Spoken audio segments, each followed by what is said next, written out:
Hi friends, எல்லாருக்கும் வணக்கம். நான் நல்லா இருக்கேன். நீங்கள் எப்படி இருக்கீங்க? நீங்கள் நல்லா இருப்பீங்க நம்புறேன். நான் எங்கள் வீட்டில் இன்றைக்கி ஒரு சின்ன தவறு நடந்துச்சு. என்ன அப்படின்னு பார்த்தீங்கன்னா, ஒரு பாக்கெட் பால் ஃபுல்லாக கெட்டு போயிடுச்சுப்பா. தெரியுதுங்களா உங்களுக்கு? எவ்வளோ கட்டியாக இருக்குது பாருங்க. அது வந்து வாங்கி 2 நாள் கூட ஆகலை. காஃபி போடலாமேன்னு வாங்கி வச்சுது. அப்புறம் நேற்று ஃபுல்லாக தான் 2 நாளாக கேஸ் இல்லாமல் போனதுனால காஃபி போட முடியல.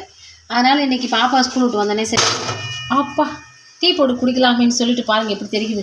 டீ போட்டு குடிக்கலாமேன்னு சொல்லிட்டு பாலை ஊற்றி வச்சா இந்த மாதிரி வந்து கெட்டு போயிடுச்சு. என்ன பண்ணுறது, ஒரே கவலையாயிடுச்சு. அப்புறம் யோசித்தேன், இதை கெட்டு போன பாலை எப்படியும் வேஸ்ட் பண்ணக்கூடாது, ஏதாவது ஒன்று பண்ணலாமேன்னு யோசித்தேன். நான் ரொம்ப நாளாக வந்து எங்கள் பாப்பா கேட்டுகிட்டே இருந்தாங்க, அப்பா அம்மா பால்கோவா செஞ்சு கொடுங்க பால்கோவா செஞ்சு கொடுங்க அப்படின்னு சொல்லிட்டு. அது அவள் கேட்ட நேரமோ என்னோ தெரியல, பால் சுத்தமாகவே எல்லாமே கெட்டு போயிடுச்சு. அப்புறம் என்ன பண்ணுறது, நான் தான் ஒரு டீ பைத்தியமாயிடுச்சு. அப்புறமா போயிட்டு வேறு பால் வாங்கிட்டு வந்து இப்போ வந்து டீக்கு வச்சுருக்கேன். இந்த பக்கம் வந்து அந்த கெட்டு போன பாலை வந்து நல்லா கொதிக்க வச்சு நல்லா சுண்ட வச்சுருக்கேன். ஏன் நான் பாலை வேஸ்ட் பண்ணணும்னு சொல்கிறேன்னு பார்த்தீங்கன்னா, 1/2 லிட்டர் பால் பாக்கெட்டு எவ்வளோ? 1/2 லிட்டர் பால் பாக்கெட்டு 27 ரூபா. ஆனால் அங்கே விவசாயிகள் இப்போ அந்த மாடு வச்சுருக்கவங்களாம் பார்த்தீங்கன்னா 1 லிட்டர் பாலையே வந்து வெறும் 37 ரூபாய்க்கு தான் வாங்குறாங்க எங்கள் ஸ்டோரில்.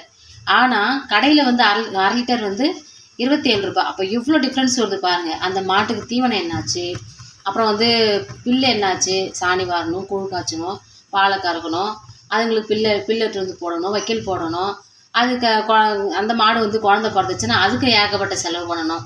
ஸோ இவ்வளோத்தையும் பண்ணி அந்த விவசாயியோ அந்த ஒரு மாடு வச்சுருக்கவங்களோ போயிட்டு பாலை ஸ்டோரில் ஊற்றும் போது அவங்க வாங்குகிற ரேட்டு எவ்வளோ கம்மியாக இருக்குது பாருங்கள்.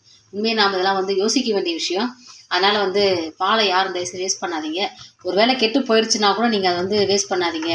ஒன்று அந்த பன்னீர் செய்கிறாங்க இல்லைங்களா, அந்த மாதிரி செய்யலாம். இல்லைன்னா இந்த மாதிரி நல்லா கொதிக்க வச்சுட்டு நல்லா சுண்டின உடனே நல்லா சுண்டிடும்.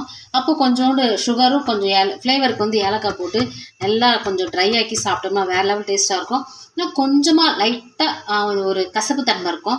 ஸோ அதுக்கெல்லாம் பயப்படாதீங்க, அது எங்களுக்கெல்லாம் சாப்பிட்டு பழகிடுச்சு. ஸோ தயவுசெய்து பாலை யாரும் வேஸ்ட் பண்ணாதீங்க. ஸோ இன்றைக்கி வந்து ஒரு விஷயம் வந்து இது உங்களோட ஷேர் பண்ணிக்கணும்னு தோணுச்சு, அதனால் ஷேர் பண்ணிக்கிட்டேன். இந்த வீடியோ பிடிச்சிருந்தா மறக்காமல் லைக் பண்ணுங்கள், சப்ஸ்கிரைப் பண்ணுங்கள், கமெண்ட் பண்ணுங்கள். பாய்.